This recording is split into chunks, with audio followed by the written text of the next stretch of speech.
Thank you.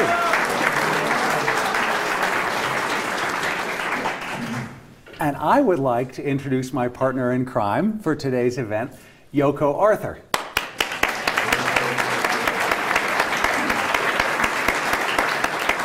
Just wanted to welcome all of you to our first public program. We hope to have more of those in the future. If you have not signed up to receive information from us, there are cards outside, and that's how you become a member. We are very unusual. We have no dues. But I'm so glad to see all of you, and I know you're going to enjoy this program. Thank you. Thank you.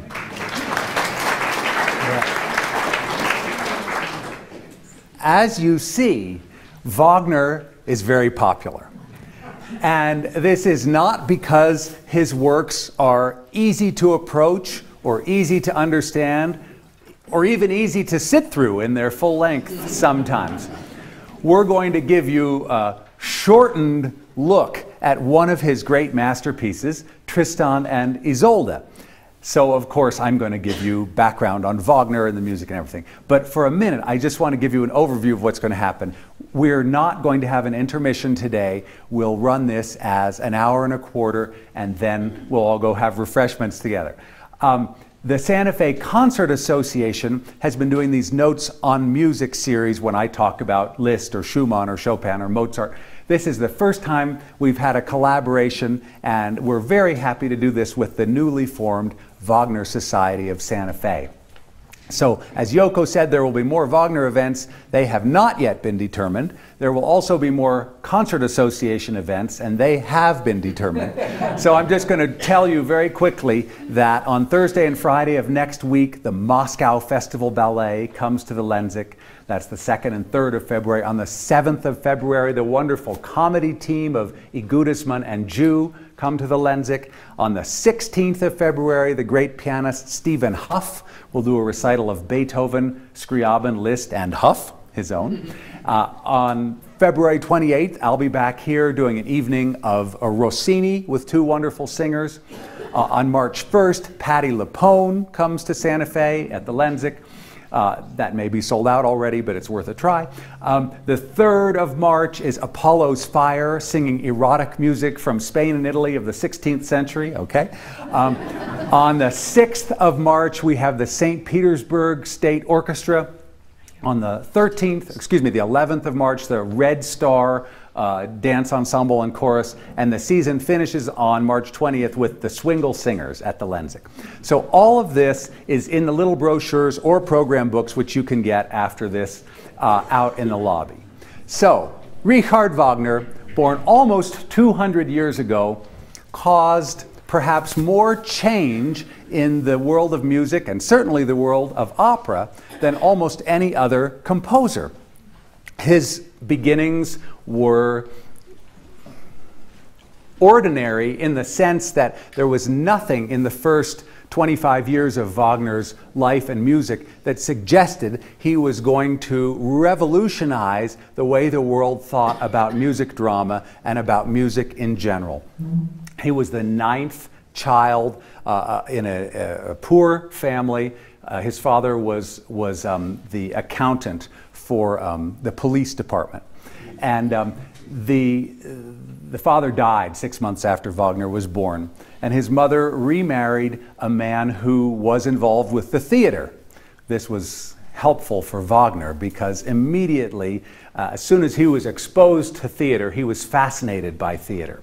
And when he went to school, he was fascinated by Greek drama. When he was 13 or 14, he decided he would teach himself the rules of composition. And at a certain point, he was able to hook up with a teacher who really could take him further in this, but he was quite self-taught. And his interest, as his musical interests developed, was in putting music and words together. So actually, when he was 14, he wrote an opera. It's never performed, but to attempt to write an opera at the age of 14 is already something. And so Wagner pursued this. By the time he was 21, he'd written 3 operas. None of them are ever done. This includes Die Feen and Liebesverbot. But gradually, Wagner began to develop a fascination with myth. And he really felt that opera is larger than life. Certainly Wagner's operas are larger than life, but he felt that all opera deals with archetypes. And so myth was the most naturally suited subject matter for operas. All right, so now we come to the operas that you've heard of, like Rienzi and then The Flying Dutchman, and these operas that reach back into history for their subjects. And the subjects may even be from legend, so that the actual characters may not have existed. Meanwhile, Wagner's personal life is very romantic, with a capital R, full of turmoil. He marries an actress named Minna Planer when he's about 25, and Wagner has expensive tastes, so he's often in debt, and finally the authorities are after him and want to put him in prison, so he and Minna jump on a boat and escape before he's tossed into debtor's prison, and they somehow get to England. But he's not very welcome there. In fact, Wagner spends much of the first 50 years of his life fleeing his creditors, okay? Nevertheless, he finds time to write these magnificent works of art. And we have to talk now about what makes Wagner different. In the early 1840s, Wagner's living in Paris. And the style that he most admires is Vincenzo Bellini. He loves the operas of Weber. He's heard Fidelio with a wonderful singer who made a great impression on him. But Bellini and the idea of beautiful, long melodies appeals to him. On the other hand, there's a composer named Meyerbeer whom Wagner can't stand, because Meyerbeer's large-scale operas are completely successful, and everyone in Paris is talking about them, and no one is talking about Richard Wagner. And for all Wagner's genius, we have to say right away, this is one of the greatest megalomaniacs who has ever lived. And perhaps that's a good thing, because megalomania combined with genius provides the necessary drive for the works that the genius has created to be performed. Certainly, Wagner did not lack that drive. He would use and abuse all of his friends, both financially and in other ways, to achieve whatever he needed to do in order to get the works that he created out onto the stage. Ultimately, Wagner supported himself at first writing articles, and often in these articles talked about what he saw as the new union of theater and music. To Wagner we owe the fact that the stage was lit in different ways, the fact that the chairs of the audience were all pointed toward the stage, aspects of stagecraft, costuming, production. Wagner thought about all of this. He thought about how an orchestra could be in an orchestra pit instead of at the same level. He even thought about how the pit could be moved, at least partially, underneath the stage so that it wouldn't interfere with the audience's appreciation of the drama. And ultimately, he thought of how a music drama could be presented so that it never had stops and starts. Even the greatest operas that came before Wagner, whether they were by Mozart or Verdi, had distinct numbers, distinct ensembles, whether they were arias or duets or trios that had a beginning and an end, and they might have lasted 2 minutes or they might have lasted 20 minutes. But Wagner said, no, what if there's never an end until the very end of the whole opera? And he worked to achieve this both dramatically and musically. So you'll see as we start to listen to Tristan and Isolde how he achieved this. Tristan and Isolde appealed to him for a number of specific reasons. First of all, it's a myth, it's a legend. It predates the story of King Arthur and the Round Table. Probably the Tristan legend comes from the 12th century. The version that Wagner read would have been written by Gottfried von Strassburg around 1210 or 1220. Wagner seized on it because, he said, I have never, this was in a letter to his friend Franz Liszt. Liszt was a friend because Liszt gave Wagner vast sums of money and supported the Wagner cause very consistently over a long period of time. And Wagner said, I've never found true love, so I've had to create it as a work of art. When I said Wagner was a romantic, I didn't mean just that he loved women, which he certainly did, but he believed that the romantic artist, and again I'm saying romantic with a capital R, had passions that were beyond the bounds that a human could bear. And this was a virtue, right? So suddenly, after the Age of Enlightenment in the 18th century, where the clear day of reason was considered an ideal, the Romantics think that the dark underbelly of emotion is what really makes human life worth living.